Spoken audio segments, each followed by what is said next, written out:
My name is Gravity, and on this episode of the Battlefield Show, Julian and I discuss Battlefield 2042 Season 3 and beyond. There is a lot of news about the game's future.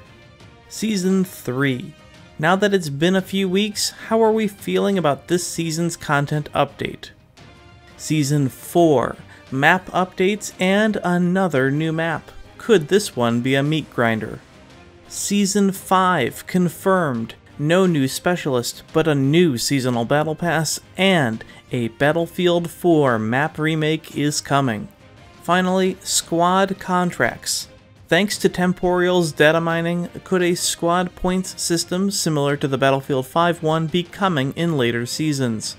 Joining us this week is Twitch streamer BRYANZERKS to discuss all these topics and more. This is the Battlefield Show.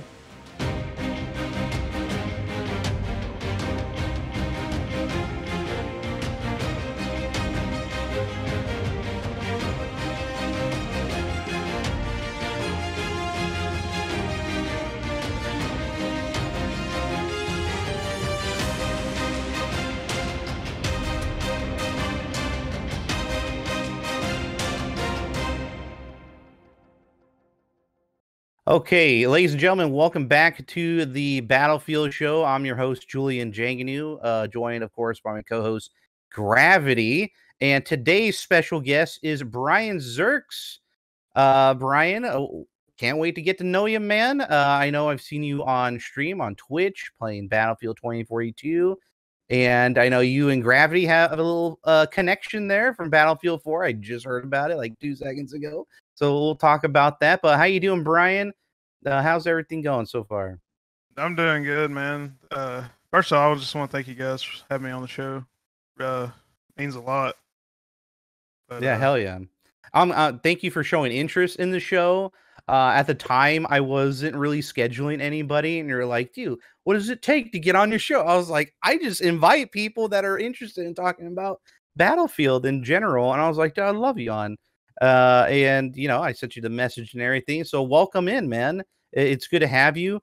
There's a lot of new information coming out. There's been the new seasons out. We got the new blog posts out in there. So we'll be talking about all that here in a second. Gravity, how are you doing? I didn't ask you. How's everything going? I'm doing pretty well, Julian. I just got through casting 2 Battlefield 2 matches, so my voice is a little hoarse today, but I should be good. Okay, cool. I'm to BF2 casting. Imagine, like, what year is this? This is crazy. That's really cool that people are still doing that. For those that don't know about those casting tournaments, go check it out. Gravity hosts it on his Twitch channel. The links are down below here on the YouTube page. It's usually around like noon, right? Noon your time, yeah. Pacific. Yeah. Normally between 2 and 3 p.m. Eastern on the East Coast, yeah. And you guys do other games too, or just mainly BF2 for now? I mostly cast the BF2 league, but occasionally there's a concurrent 1942 league that's running as well. Oh my and that'll goodness. overlap, so if there's no BF2 league, I might cast the 42 league. So there you go. I mean, old school. Watch some old school Battlefield. My God, that was my childhood right there, pretty much. Same. So Brian, did you start off with 1942? What was your first Battlefield game? Yeah, I was actually I think I was 7 years old. Seven. I'd go to my uncle's house every weekend, man. Play 1942. Hell yeah. My first shooter was Battlefield. Yeah. And then did you go on to Battlefield 2 later on, or? Yeah, played BF2. Also played the it was DLC. I'm trying to remember what it was. For Battlefield 2? Yeah. Special Forces. It was one. Yeah. Yep. Played that a lot. I mean, it was just every weekend. If I was there, if school was out, I was there. Like, dude, hell yeah. I would go to my friend's place, and her dad would have BF2 on his computer, and that was like a sight to see. I was like, dude, you have an AK and you're like shooting shit? Like, what? Like, I was losing my mind. I was like, this is crazy. He's like, you want to try it? I was like, hell yeah. And that's when I fell in love with Battlefield. Yeah, my uncle and his best friend used to get tickled at me. Like, I'd get shot at. I'd be like lowering my head and stuff. Just into it, man. It's just straight up vibe. I miss, I miss it. I really do. I miss the So just now nostalgia. yeah, I know, right? And we're kind of getting some of that nostalgia back, from like Battlefield 4, and they're putting it to like 2042. We're starting to get a lot of information coming down the pipeline. But before we get to that, there's a whole bunch of different topics we want to talk about today. But let's just get to know you a little bit more here. How do you like 2042? What's your play style? How do you play Battlefield, man? What's your thing? The game. I hate to say this, but I kind of like the game. That's But okay. I mean, I like it too in certain it aspects. it has its issues, but like when it's working, it's just like you can't ask for anything better. But it does have its problems. So, It's not a based opinion. yeah, Nobody else's opinion should take away. If you enjoy a game, nobody else's opinion should change that at all. Like I think the Exactly. disconnect is you should just, as a player, like, yeah, we all know the game has problems, but it's like, yeah, I enjoy playing it. What are you gonna do? It's cool that you just admit that and not let anybody else ruin your time. I really don't care what anybody says, but the game it was in a poor state. Like it was bad. Even they came out and said this is how they want the game on their release, how it is now. So Yeah, we're just reading it's about that now. The article just got published about a developer saying this is how they wanted BF 2042 to be at launch. And I would agree. I mean, I think this is a great launch product, and there's plenty of there's plenty of stuff. Though some of the people have missed out on like the 2 battle passes, which is a lot for progression and unlocking a whole bunch of things. But you still, like, if you're a free to play player, you can still get those things. You can still earn them through the assignment stuff. So I think there's quite a bit of good stuff there for you. But Brian, like, how do you play how do you play 2042? Do you like Conquest? Are you a breakthrough guy? Uh, you know, are we like grinding for kills, or how do you play the game? Especially coming from a older Battlefield background. Curious. I grind kills. What little I do get to play, but play a lot of breakthrough, a lot of rush. I'm a bigger rush guy, but yeah, I like getting those big 100 bomb games and so forth. But pretty Yeah. aggressive player. But when I slow down, it's like when everything opens up for me. But like when I'm too aggressive, it's just chaotic. Feels like a semi-passive aggressive. Play a lot of Falc, play a lot of medic. So Oh my god. recently, I just had a 120 bomb with 50 revives in one game. Jesus. Yeah, it's Now it's on breakthrough. yeah breakthrough spearhead. My god. Yeah, I 100 suck at Spirit. Oh my god. That's 120 really good. Yeah, 120 kills and 50 revives in one game. That's pretty wild. And what gun you usually run? M5A3, Standard. AM40, Oof. AK. That guy is wrecking. Oh Yeah. my goodness. Okay, so all the assault type variants. Okay. Okay, cool. And I know Rush has been added as a permanent mode. But in this new update, 3.0 for season 3, we got TDM. I think it didn't come out like immediately, right? It was a week after season 3 launching, right? Gravity. This is the first I've heard that TDM was a mode in the game. Yeah, right. Like, so just like Rush, where they added that permanently, and it was kind of like right under Breakthrough, and it has its own like little weekly modes in there too, like 2042 Rush or something else, right? It's like they kind of have variants on them. But now they've added TDM, which is another huge thing that we wanted here in this game. It's something we've been asking for forever. And the fact that they just had it on is great. But I'm hearing reports that it's temporary, but now it's permanent. I don't know. What do you guys think about TDM being added? Was it in a featured game mode type of thing? Yeah, it's right. No, it was just on Portal, like Rush was. Sometimes they would have TDM Chaos and stuff. It would always. That's what I mean. So it's like a mode of the week type of thing. Right, but now it's not. Now it's just 2042 TDM permanent mode, like Rush is. You see what I'm saying? Yeah. It's like right. They're in the same tab, Rush and TDM now. Maybe a lot of people have not seen that. But the TDM servers are popping. And it's people love that shit. It's a standard FPS game mode, and I'm glad they added it in. This should have been done at launch, in my opinion.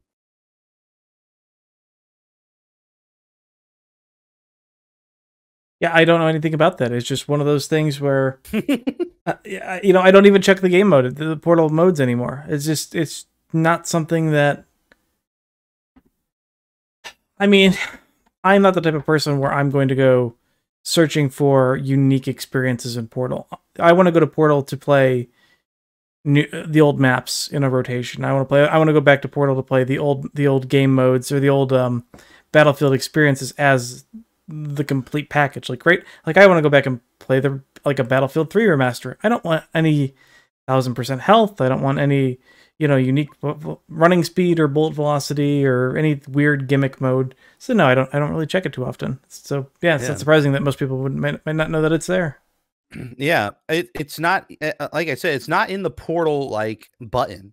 It has its own button. It has like Rush and TDM. It's just there. Remember, there's no more all-out warfare. It's not a thing you click to get into it.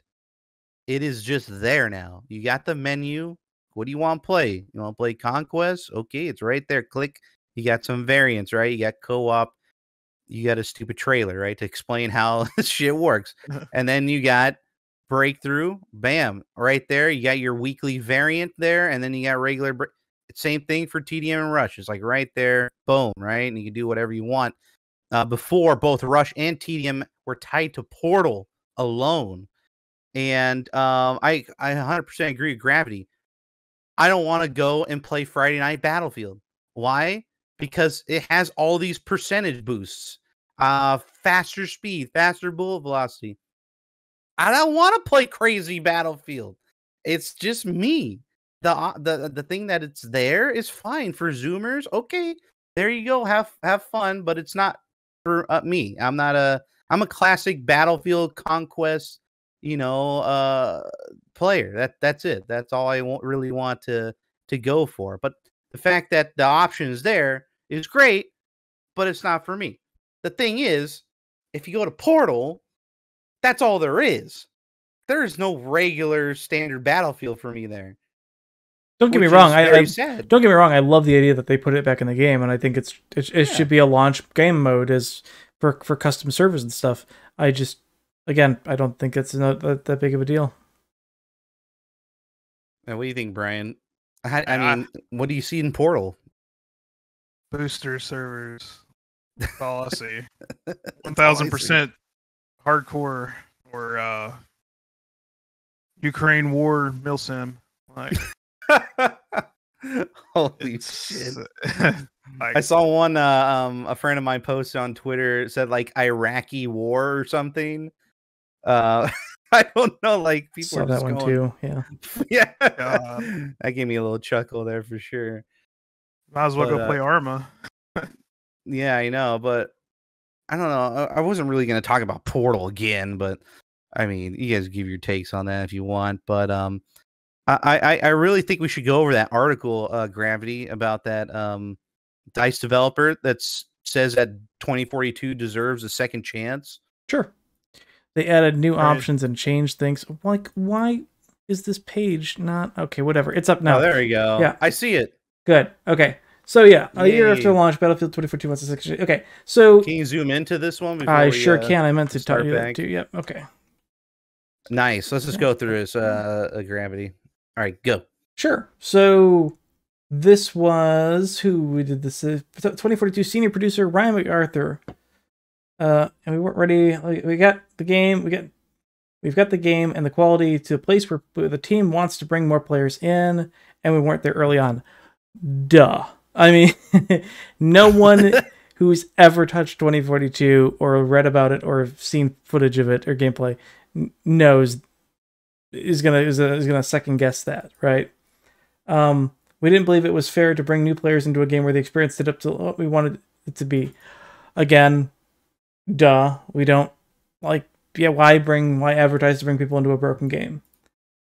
I think with the release of Season 3 and the patch, and especially this between the content and the amount of guns that are in the game, the amount of game modes, the fixes to specialists, the fixes to a lot of the debugging, the cancellation of portal mode, the optimization patch that we got 2 weeks ago.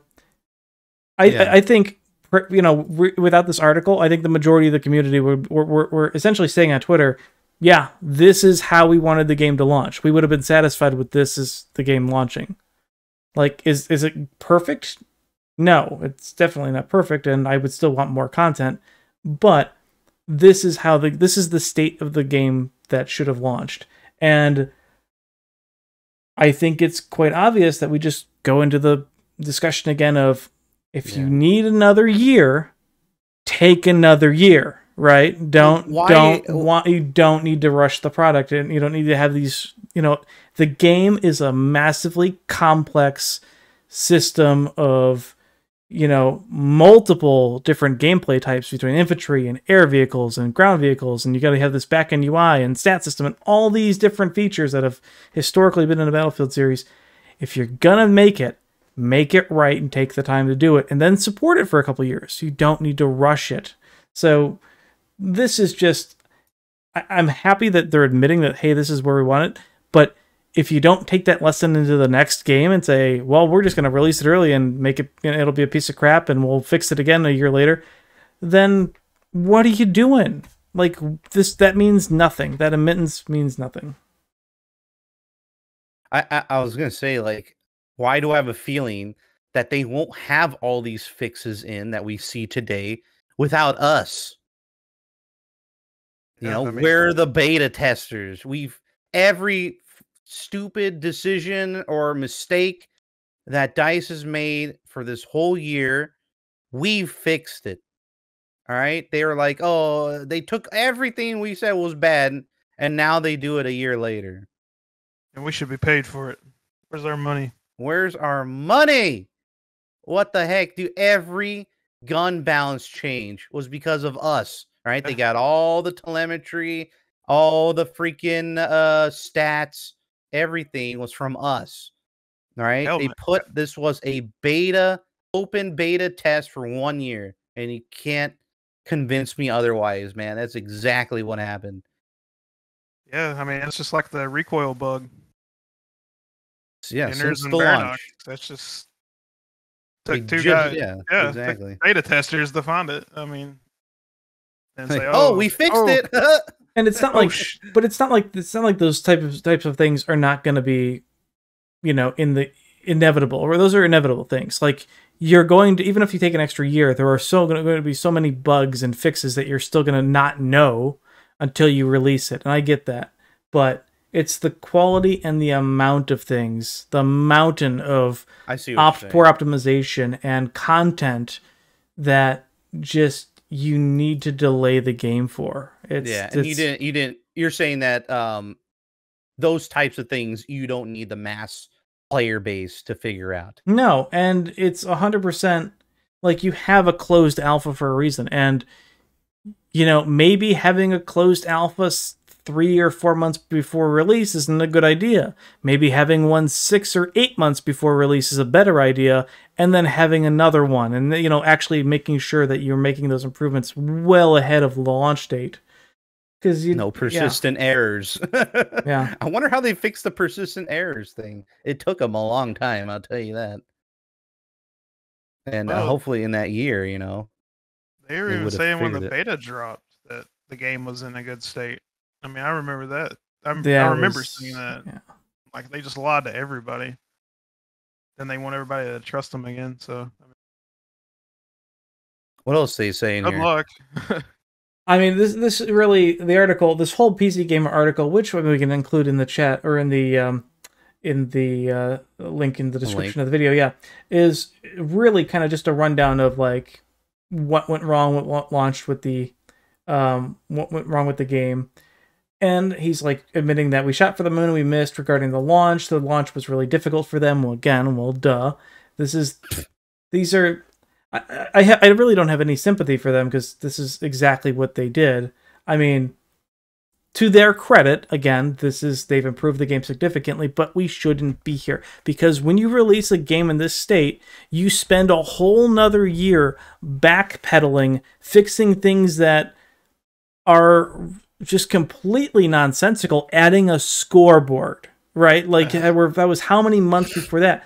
Like, if you do things that are nonsensical and you have to spend all this time, then you're not looking forward and you're not adding things to the game and growing your game. So you're just backpedaling and doing damage control. And that's a poor way of doing business. Yeah. We see this time and time again from so many different Battlefield games. This was almost as predictable as the previous game. Like, oh my goodness. Now that we have a new leadership, I mean, come on. Let's get this rolling again. It looks like they're ready on, making the new Battlefield game, but we'll get to all that here on the Battlefield show in a second, but let's just go over Season 3. So Season 3 has been launched for about like a couple weeks, I would say, at this point. And we got our new map, which is called Spearhead, and it's in the middle of bumfuck nowhere, Sweden. And there's a couple of cubes there, some factories. Very cool design, actually. I think it's a really cool looking map. A little open, a little too open, a little too chaotic for me. For the bigger game modes, but I want to get your takes on. Let's just start with the new map, and then we'll go into the other content that was released. But Brian, what do you think of Spearhead? I know you just got 120 kills on Breakthrough Spearhead recently. It seems that you enjoy it. I think it's a farm, man. Like it plays good for infantry, and since they've recently took out the air vehicles and Breakthrough, so it brings out the tanks. Like it lets the tanks shine. I did not know that. Yeah. I don't play a lot of Breakthrough, but you're telling me there's no air transports or nothing? There's air transport. They left transport. They left air transports in the game. Okay. Took out the stealth heli, the little bird, attack heli. Oh my goodness. Attackers don't get rams or wildcats anymore. Like it's like you're cutting content out of your game. Like is it just on this map? Is it just on this map, Gravity? It's just on, well, yeah, it's just on this one for now. But okay, I want to have emphasize, but that is how Breakthrough should be in my eyes. Right. It shouldn't be, oh, we're going to cluster a bunch of people together on a flag and then put a helicopter in to bomb 30 people, like it has been. Having a single tank or two in Breakthrough is fine and all, but when you throw in jets and 2 attack helicopters and all the other nonsense, then you're creating a vehicle farm, and I don't think that's the way that Breakthrough should be. It should be as minimal of vehicles as it possibly can be, and leave the vehicles to conquest. Right. Well, my thing is like, you have Liz. You don't have the class system in yet, so it's just like you can't tell who's who. Rockets. It's just a rocket spam. The tanks have no APS. You have to use Sentinels from Irish. Like, you start doing pretty good. You piss everyone off, then it becomes like a rocket spam. So That's all I use. That's all I find effective. Well, against what you vehicles. use. Well, the Liz argument that I think there's a whole discussion of whether or not personal TV missiles should have been given to players like that, but that's a whole different discussion. But yeah, I still think, I'm not sure that there's enough. I think that's a whole different discussion about how the strength and the what am I say, the damage resistance and health bar of the transport helicopters and the effectiveness of them versus the counters in the game. That's a totally different discussion. But yeah, I think honestly Breakthrough should be really limited to minimal tanks, minimal ground armor, and just air transports for the most part. I think they should just got the weaponry on the transports, the 40 mil and the 50 mil. Attaboy. That's we've been saying that for months. Yes. Just got them. Yes, just keep them like the Hueys and the freaking Blackhawks. Just have the miniguns on the side, just the way they are, because they remind me a lot of the older games. Just doesn't have that little circle UI on there for the heat up. But yeah, it would go a long ways. And I mean, I've noticed like a lot of players, a lot of the new players with the the transport choppers, and what was the other one? Has a specific name. You got the I for some reason the transport chopper names completely passed my mind. What are they called? The Condor and the Hind. I notice a lot of people just do not know how to use the Condor. And when I spawn in almost every round, I'm telling you, I spawn the Condor with the new player. I have no idea who it is. They're just kind of hovering there and going like 2 miles an hour. And they're like, oh, I guess this is how it plays. But they don't know that there's like a jet mode on it. It's not very clear. You have to look at the side of the you have to have the weapon hints or the hints on the side that show you. But a lot of people don't see that. And I'm this is great for me recently, because I could rocket the crap out of them now. Everyone hovers, the Hinds and the other one. I can never remember their names. But yeah, it's been a farm for me when it comes to using the rockets. So I don't know, rockets just seem so effective. It's just too bad there's only just one type of rocket, Ugh. Need that RPG. It's in the game, man. Yeah. Ain't getting it though. We ain't gonna get it. Well, I think we should talk a little more about this map real quick, because yes, please. Because now that we've had a couple weeks of experience with it, I want to point out two things. First is it's probably one of the best breakthrough modes, just because the vehicles are limited. It's got excellent cover. It's got excellent amount of points. I have found that there's no particular sector where one team is like, it's either you're going to get run over, or there's no sector where one team is like, you can't break this sector, which is great. I think that's phenomenal that it seems like each team has an equal opportunity defense or attack zone, which is good. I'm still not sure about the quality of the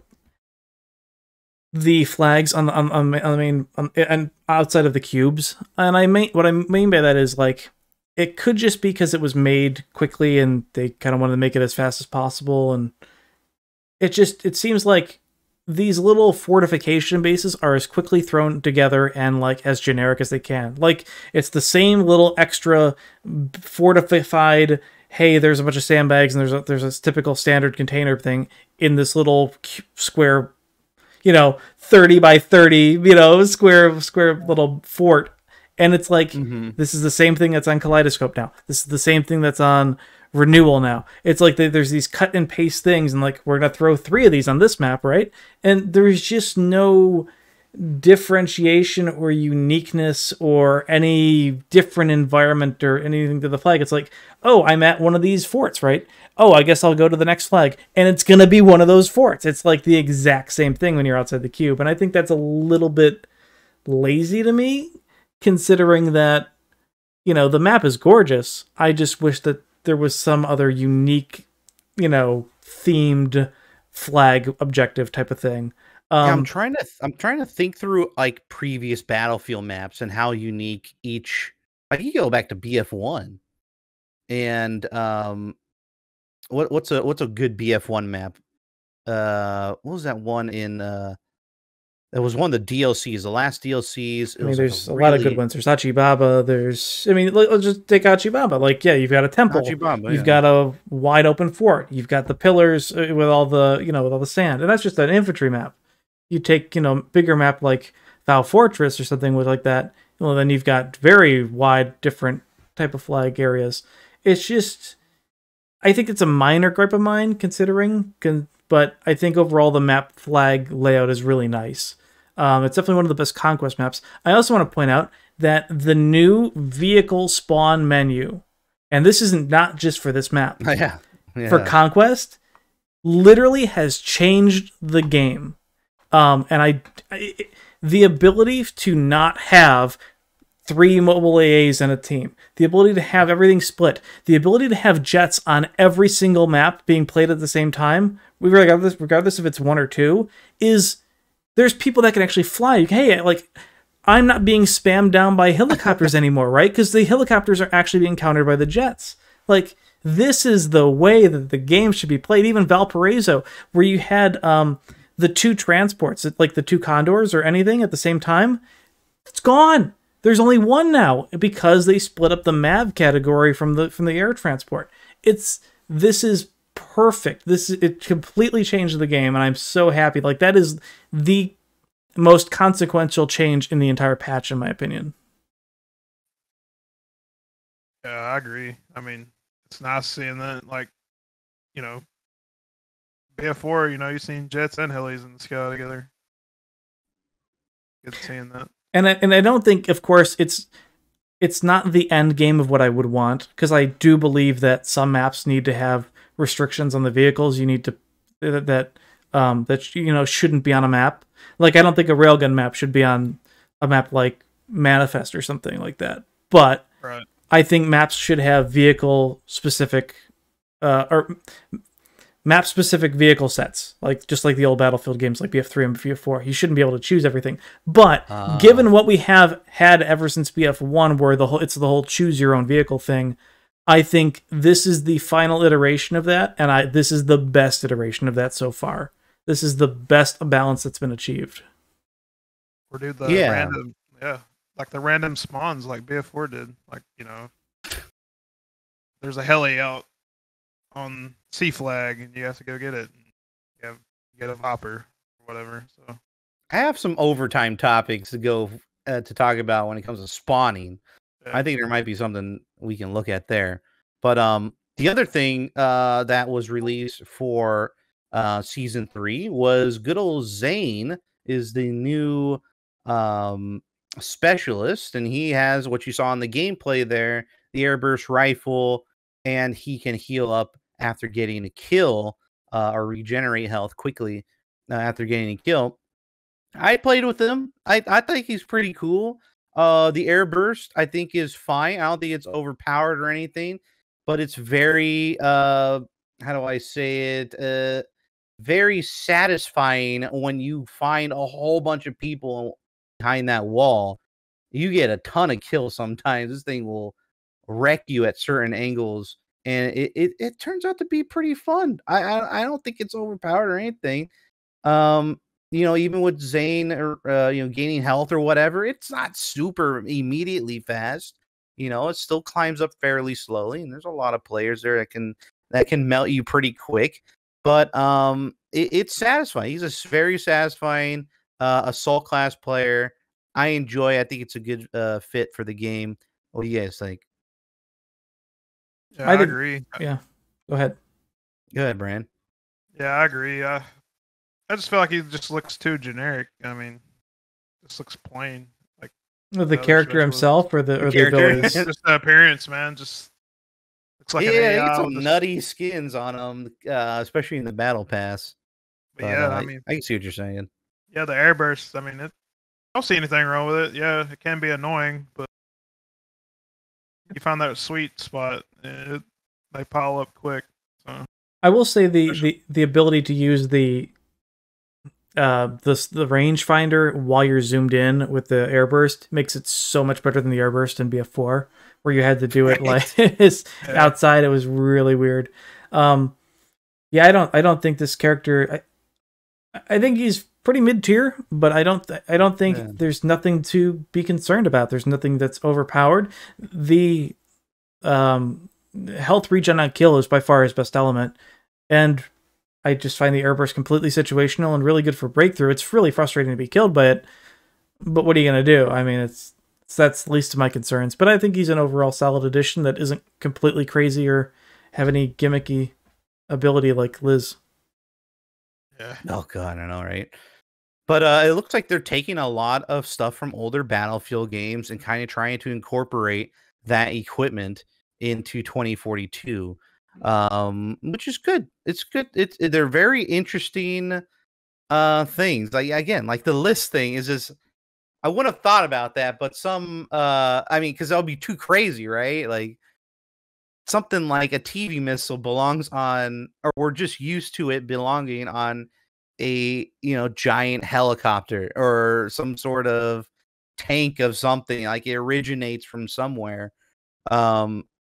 But yeah, it was weird to make it a pocket one. Like who the fuck thought of that was a good idea?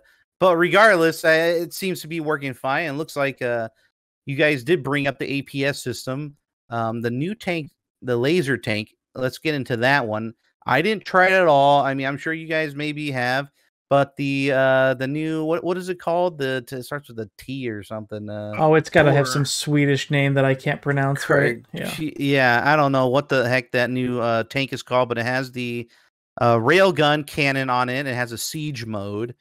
Any of you guys play it? What do you think of it? I think it's pretty good. I mean, you tried it, yeah? Yeah, I almost have it tier 1 actually. Oh shit! Okay, yeah, lay it on me. What do you think about this?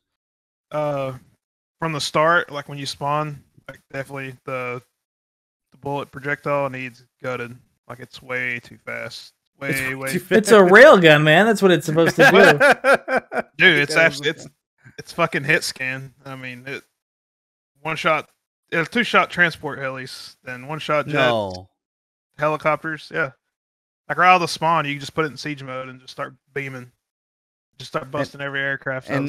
So you're telling me within the first minute, you see some transports like 100 meters, 300 meters away, you could just snipe them and they're done? Yes. This is cross map. This is cross map, spawn to spawn. Yeah, I've got friends that are literally abusing the hell out of it just at the start of the game, just trying to cross map things as they spawn. Yeah, I mean, here I'll just bring up a clip of his. So yeah, I mean, just look at just the range. It's just, you don't even see the jet. Zoom. That's as far as you can zoom. Okay. Yeah. So I mean, yeah, you just dome things right off the bat, and this was last week when they first started. This is not good for air vehicles. It's just not great, and it acts as a better AA as in some respects than things. It completely shuts down any air. Really, shooting on air vehicles is the most satisfying thing you can do with it, because going up against other tanks, it's okay. Depends. I mean, depends if you if you face tanking a normal tank close range, you're probably gonna lose. But if you see another tank way out in the distance, that tank is toast. Like if it has no cover, you can't. There's nothing you can do, because the other tank also doesn't have APS like you do, which is really stupid and still needs to be fixed. But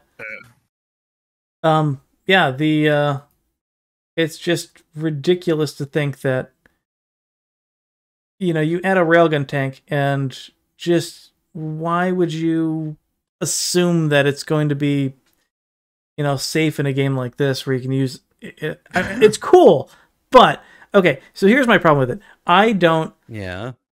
It has this niche ability, right? As far as anti-air and anti-tank goes, it's great, but you cannot use it in the field. You have to be sitting really far away, not doing anything. You cannot play aggressive with this, and I don't think this game needs to be conducive to allowing other people just to sit in the main base. How many times, I don't know if Brian's seen this before, but how many times have you played a game where you just see two of these tanks just sitting way back together, just not doing anything? Like, I have played so many rounds of Exodus Conquest where these things sit beyond the uncapped border on orbital, just sit on a hill and just try to shoot things the whole game. Like, they're not being used or useful. And they, you know, the people that use them has like 2 kills the whole game. They just can't hit anything. And yeah, this is an issue that they had in Battlefield 5, where tanks, you know, have the attrition and everything. They stick by in the back on the hills. I remember on Aerodrome, the AAs were like super overpowered for 1 month, and they would just kind of sit in a siege mode pretty much and take out people. This promotes stale gameplay, and as predicted, looks like this is happening again with the railgun, especially with the long range capabilities. I don't know, man.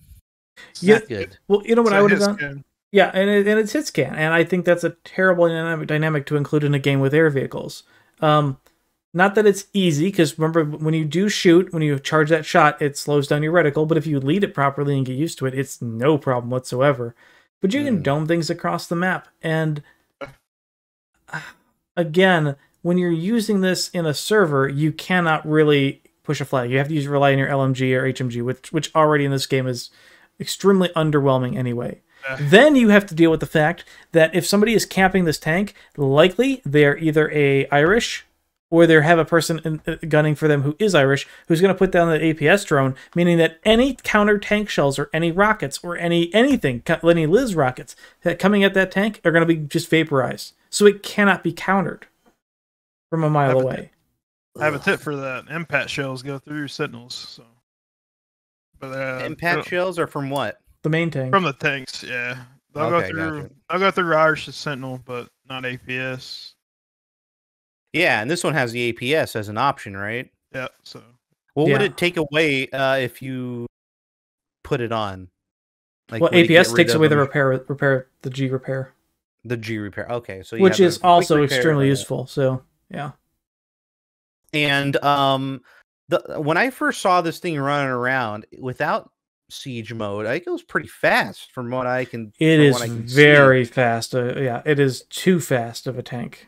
And like in this clip right here, doesn't even look like he's in siege mode here, right? No, he's not in siege mode. Yeah, it is like a very, very fast tank. Yeah, so you're telling me you can't just zoom around with that in the laser cannon? You can't hit anybody, huh? There's no splash damage, I'm guessing? There's no splash damage against infantry, so you have to use... You have to use the LMG. Unless you find a sniper a mile away or somebody's standing still and you get lucky with it. It's completely useless against infantry play. Yeah, I got murdered by a couple of those. Go ahead, Brian. Yeah, it is useless, but it does the second main cannon that you unlock that does have a splash damage, but it's not much though. It's not much at all. So. Oh, you're talking about like a 20 mil or something? No. There's a different shell, extended shell that gives higher damage. Railgun? Like a railgun shell? Yeah, it's a maul. I think it's what it's called. Yeah, it's a higher damage shell that the tank gets. It increases the damage, but significantly increases the reload time on it, and the amount of time it takes for another new shell to reload, which really sucks. But it has a tiny bit of splash. Yeah, I don't like this type of Sentinel gameplay. I don't like stationary stuff. Yeah, when it hits, man, it hits. It hits hard. Oh, yeah, really? But honestly, you really don't even need it. You really don't. But it's. I think it's a gimmicky tank. It's cool, but I don't think that it belongs in the game. I just don't. No. Just like the handheld railgun, it doesn't make sense that there's a super fast shooting, high powered railgun that isn't even a railgun. Like, it's not, if you're rapid firing 20 rounds, it's not really a railgun. It's just yeah, but it's a future railgun. Yes. No.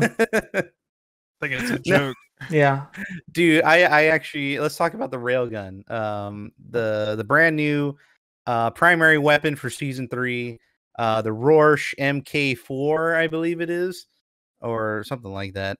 This new railgun, it has 3 different fire modes, right? Burst, single fire, and automatic. Automatic takes a less amount of time to charge, well, about the same time as the burst fire.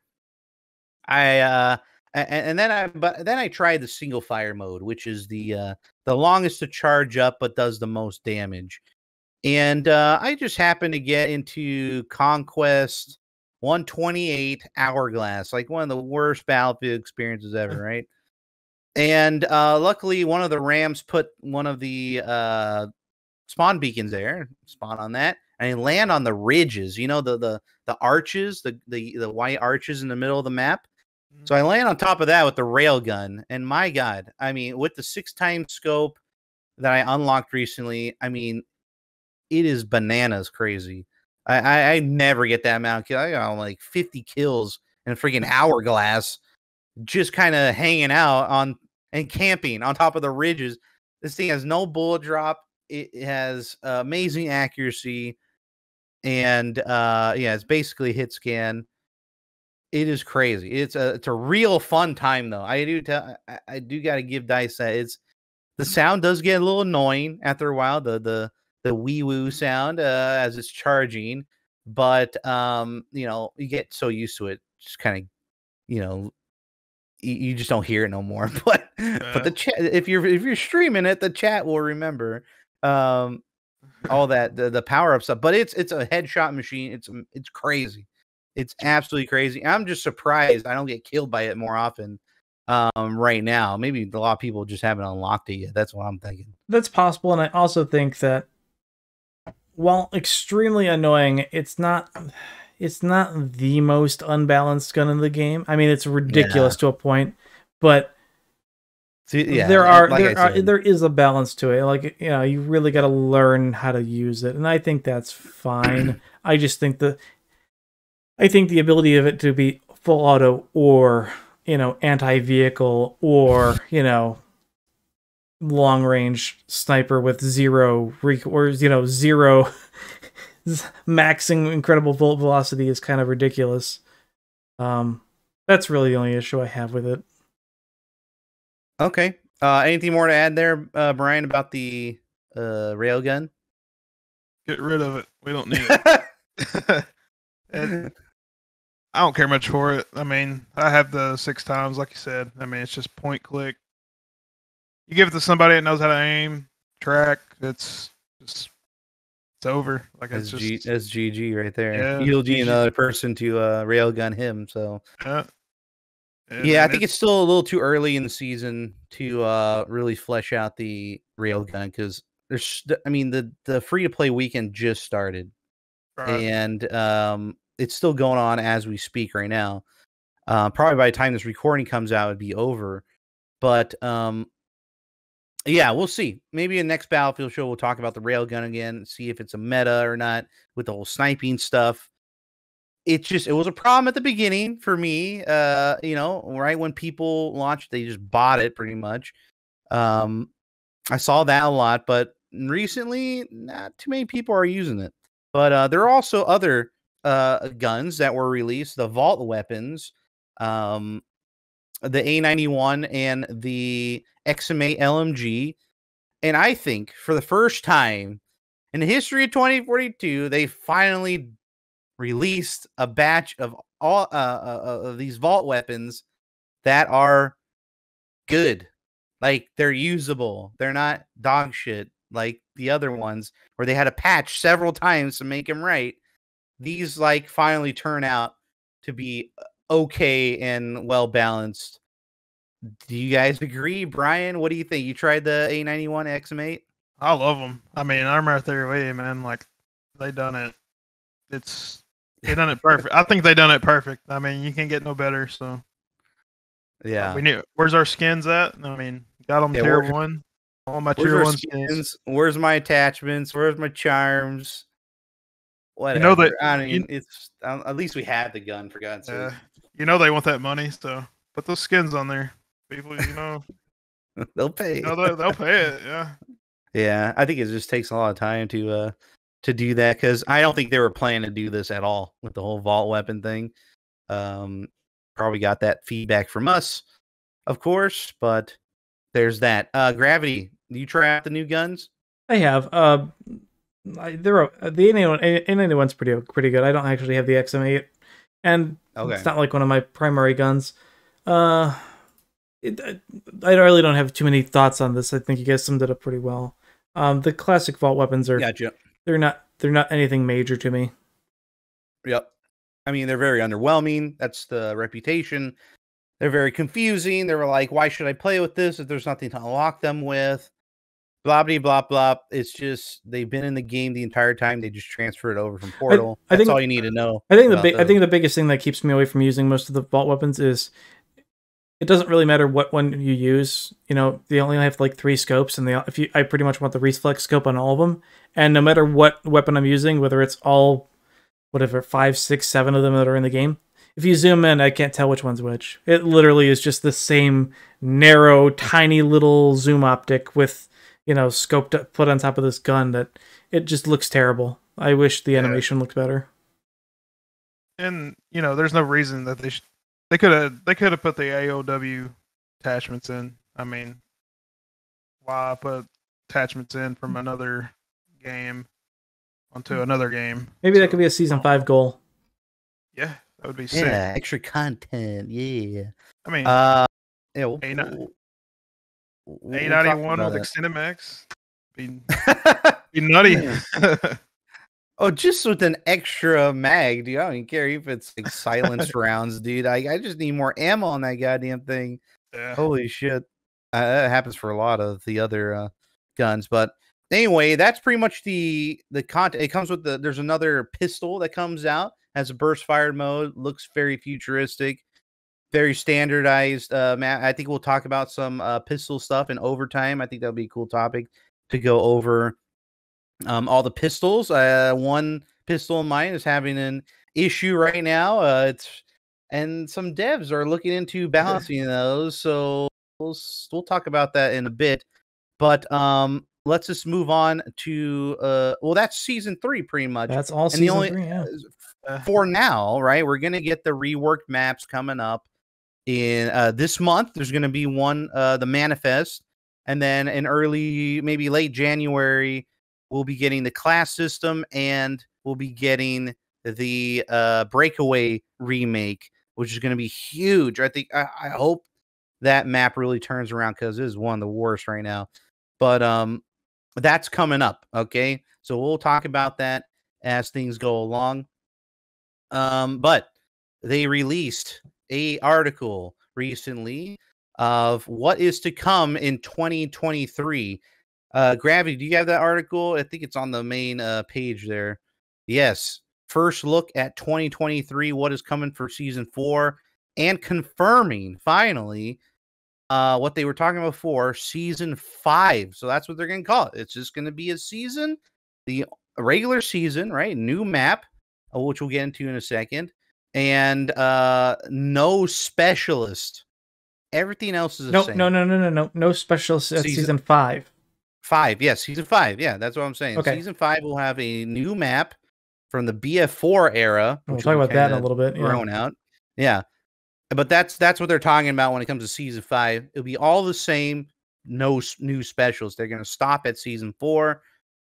I don't know who the next special is going to be, other than they're going to be a recon class, and that kind of fits the drone guy we were talking about in the past from another previous Battlefield show.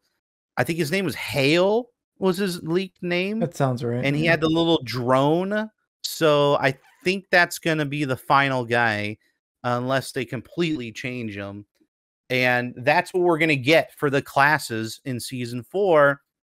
We're going to have 4 recon specialists you can choose from, 4 assaults, and then 3 for support and engineer each. And that's it. I thought I was very wrong the last Battlefield show. I said that they were going to round them all out. I was very wrong. I admit that. Gravity was right. He got that hit on the head. No more specialists. And I was wrong about the map. I didn't think they were going to make any more maps either. And if there were, it was going to be for a long time.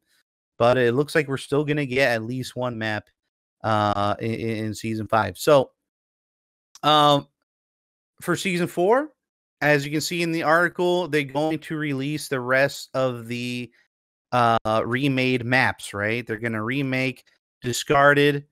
I don't know, like, what are they going to do for discarded? I guess we could talk about that right now real quick.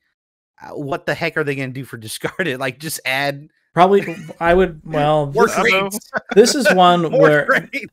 This is one where they either need to add another ship, or a couple more smaller boats and stuff nearby, just add a ton more cover along that coastline, and maybe some more cover way in the back as well. So, I mean, if you're gonna play ship to ship pirate, I think that should be the goal of the map, rather than have this big stationary thing and just get to obliterate everybody that spawns near the flag without any cover for a mile. I mean, that's pretty much the biggest problem with it.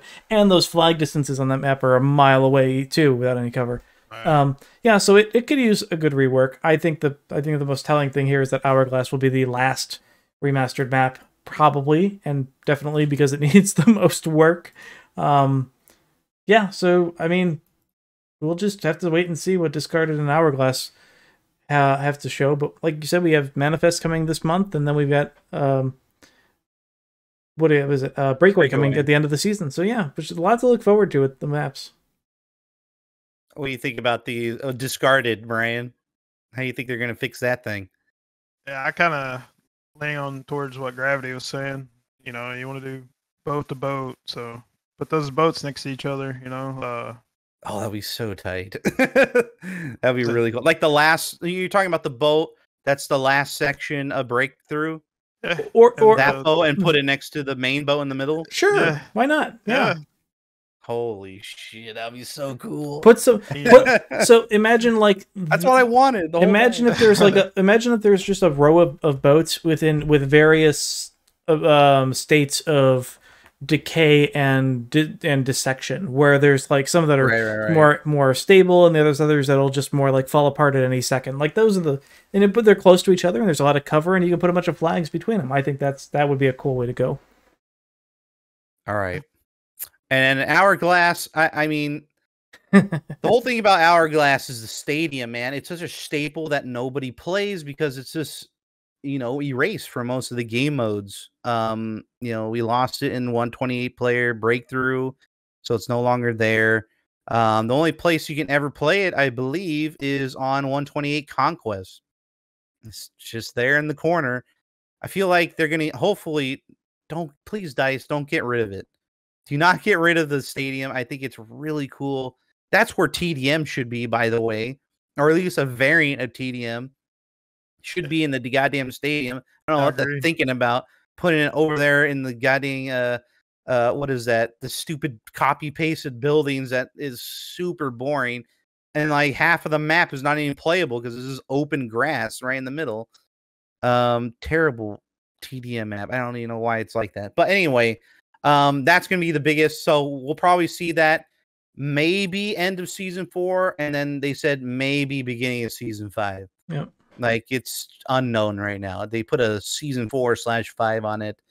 But, yeah, anyway, let's talk about the last thing in this article. And I believe that is the Battlefield 4 map that will be, oh no, I'm sorry. Yeah, the season 4 map. Yes. The season 4 map, which it looks like it's underground tunnels. Man, is this going to be a remade Metro lockers? So my assumption, my assumption here is that it's going to be a weird mix of Dam of Peak and Fort de Vue from Battlefield 1. That's the one it reminds me of, where it's you might have small outside sections, but this is looking very heavily tunnel cover. They said the way it's smaller, shorter, and linear. So they're probably going to be, it'll be very small, tight. Like I said, those are the maps that it reminds me the most of. And do people really want that at this point? Sure, why not? But, if it's season 4 and they want their chaos, they're going to get it on that map like that. What do you think, Brian? What do you think about this image here? I'm all about it, man. Infantry fights. I'm all about it. I mean, we need that meat grinder. So, I mean, Spearhead offers that too, but it's not the same though. You need. I don't like meat grinders, but I feel like every Battlefield game needs to have at least one. Yeah, I do agree. Yeah, well, I don't think we'll have to worry about vehicles. I mean, especially air vehicles in here. No. I mean, this may be just something underneath the ground, and you can parachute from the top into this area. That'll be pretty cool. I do like the, the maps that have, things. That's why I like Dabman Peak so much, is because they have the outside area, mountain cliffs that you have to dive over and get to this like factory area, and then you go underground or like in a tunnel. I love that vibe of it. And it looks like this looks like it, and I can't wait for that. That's in season 4 coming out. Looking cool, looking really cool. I agree. Let's see. And then of course we've got the season 5 content. Yeah. So yeah, Gravity, talk about this map, man. For season 5, what do you think? I want to really hear your thoughts. Same with you, Brian. Sure. What do you guys think? I'll let Brian go first. I think it's Zavo. I mean, Zavod. Yeah, Zavod. I mean, that's my guess on it. I mean, it was the closest thing to one of the overgrown maps, so they had like vegetation. So Okay. it offered. You got the 2 buildings. Offered a lot of infantry play. You got the tunnels below. You got the outsides, 2 forest areas, the tower. And you got the bunkers, the houses and stuff. So there's a lot of stuff going on in that map. I Yeah.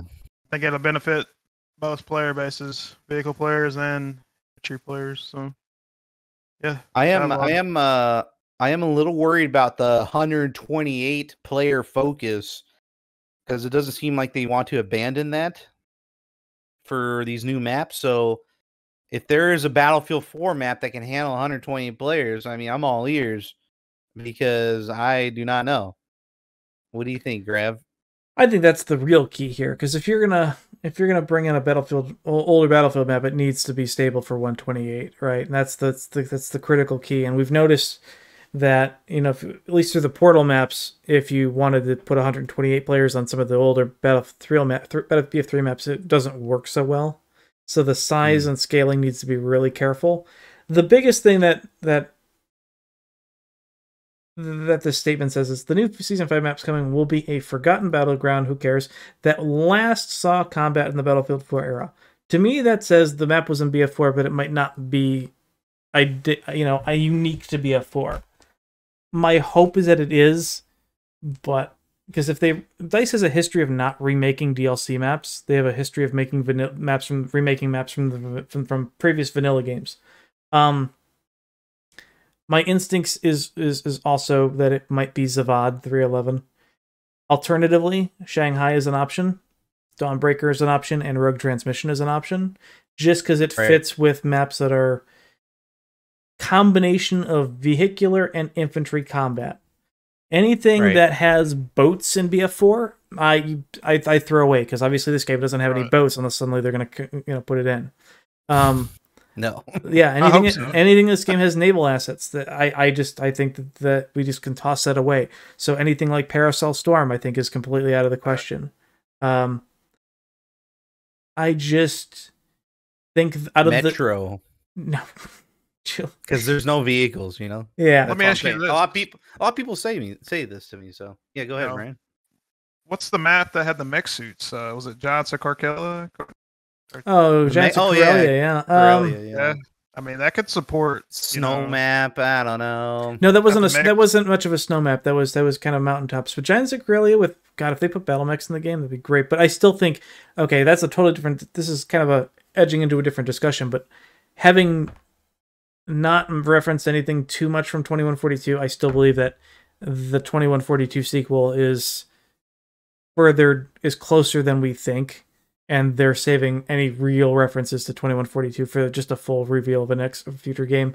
But Corellia could be, but I think that still falls into a DLC map that I don't think that will be as. I don't think that's a likely candidate. I think if you're going to remake a BF4 map, one, it has to have notoriety and name recognition, and I think Shanghai and what's the other one? Zavad kind of have that popularity. Like if you throw an image of Shanghai up, you can go, "Oh, yeah, that's Shanghai."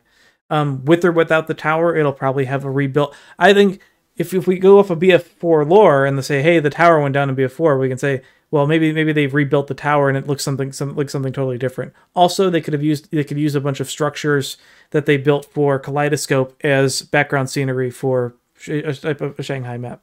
You could theoretically expand the map to the other side of the river as well, because there's a whole area over there. But I think any BF4 map needs to be expanded a bit to make it worthy of 128. Yeah, I was theorizing that the Siege of Shanghai building is downed and they never rebuilt it, and just the city was completely abandoned, and the vegetation just took over, and it's just like I can 100% see Shanghai being a map in there. The only thing is, it just, like I said, they would have to rebuild the tower, and there wouldn't be any boats. Oh, rebuild it? Yeah, they wouldn't have to be a boat on it, and they'd have to expand the map a bit, because those rib boats. No, the rib boats are fine, but when the tower comes down, an attack boat would spawn on Shanghai. Yep. Exactly, yeah. Well, I'm just theorizing that if they're going to remake Shanghai, there's going to be no Levolution. Correct. That would be, well, there might be who knows, there might be a tornado in the city like there would be in, that trailer. Maybe they'll actually live up to the trailer by having it come through Shanghai. But I think the most important thing that we need to think about is, what was the worst part about Siege of Shanghai and BF4? It was the attack helicopter. Attack helicopters were so strong in BF4, and they were in the right hands. You can go 100, 200, 0 on that map and just farm infantry away. And it was because one of the splash damage and two of the 3D spotting and the thermal imaging, and the cover of the map. With 2042, you barely have any of that, and you have a lot more really fast-paced recoil rockets, and the helicopters are nowhere near as powerful. It would be a much more balanced map even if you put attack kilos on that map in 2042. Okay. Yeah, sounds good. I mean, I remember back in the day, 1v1 on Siege of Shanghai and attack helis. Yeah. That thing. So.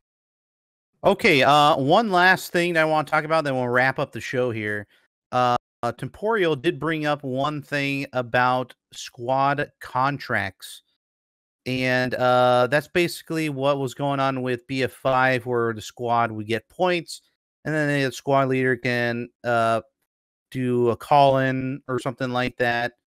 I think that's what he has found here. And here you can get call-ins such as an airstrike. He got that from a piece of equipment that had an airstrike tag on it. So he was kind of speculating that this could be one of those things that you can get as a reward. And I feel like these power-up weapons that can also be a reward are also called down. You just go to the call-in system, and it would be like highlighted in yellow or something, and it'd be one of those power weapons you can call in for your team. And I think it comes from the sky. And I think it would just be the same way. It'll just be a gun in that Easter egg case that we have seen in previous patches, and it just comes down, someone opens it, and then bam whammo, you have it. When you put it on the ground, it's gone or something like that. I don't know. I'm sure they'll treat it just like they did in previous Battlefield games when it comes to pickups. But what do you guys think about squad contracts? Brian, what do you think about this? Well, I mean, sure, I'm all about it, but like, the only thing that hurts this game is the team play. I mean, there's really it doesn't force you to play as a team. Yeah, I wonder what you have to do as your squad. And does it only reward the squad leader again? Because that would be disappointing. Right. Or I don't know. or would it, well, I suppose if it gets called in, it would drop, and somebody in your squad anybody in your squad pick it up.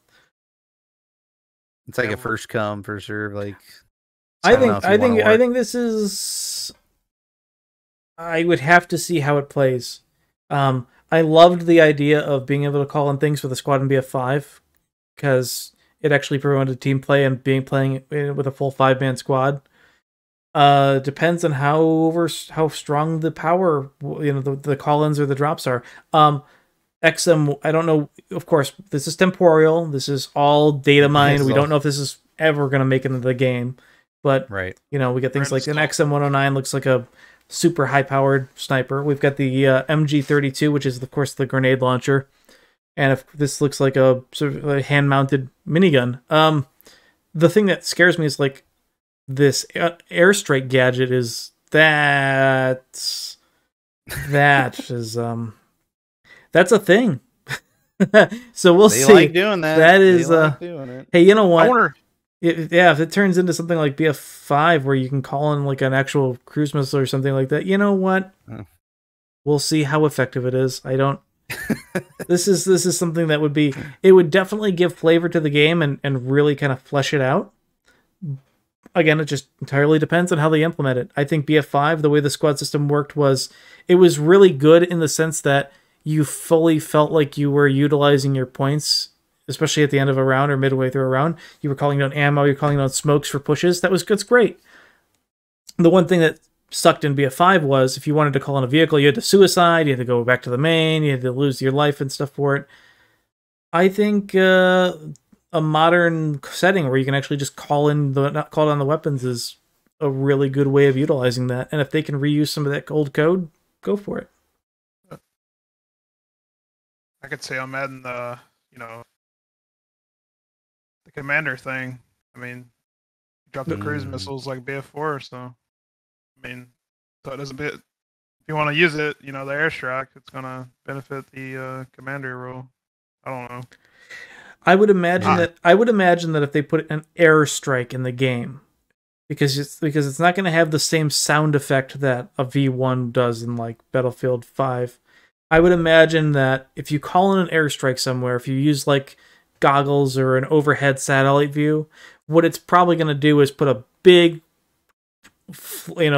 gigantic red smoke pyre somewhere where like everybody's going to have to go, hey, we need to get the hell out of here because an airstrike's happening in the next 20 seconds or something. I think that'd be a good way to balance it because of course it's fun to get those, but you need to be able to evade them and see something, and get out of there. Yeah, I think it's all going to be in the call-in system. You get your little laptop out there. It says airstrike available for your squad. You click on it, and then you see the big circle that just shows up like when you're calling in a robot dog or something. And then you can place it further than anything else you could for vehicle call-ins. And then that's it. Like, it'll be as simple as that. I don't know, I hope it's not like a cruise missile or like one gigantic bomb that comes in like a V1 rocket. Then maybe they'll just do like the BF5 airstrike, where it kind of just zooms down at random areas. Maybe they'll do something like that, I suppose. Like pepper it around. That turned out to be fine. Like I barely got killed by those in BF5, but if you're in the vicinity of the V1 rocket, you pretty much toast or you can get knocked down in some way.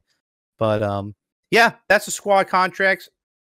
Probably be coming in like season 4 maybe. Who knows? Maybe that could be a season 4, season 5 thing. Honestly, I just this is one of those things where I don't. This might have a 30 or 40% chance of actually making to the game. If anything, this is interesting, but we'll see how far along they are. They have a lot of stuff they have to do first. Yeah, take it with a grain of salt. So, yeah. I think it would very much expand on the way that the game is played, and I think it would definitely help encourage team play. Yeah. Though, if you're going to encourage team play and put this in the game, I want the ability to kick people out of my squad and invite my friends and other people to squad. Like, if I have a useless teammate, I want them gone. So this needs to be combined with better squad options. That needs to be overhauled.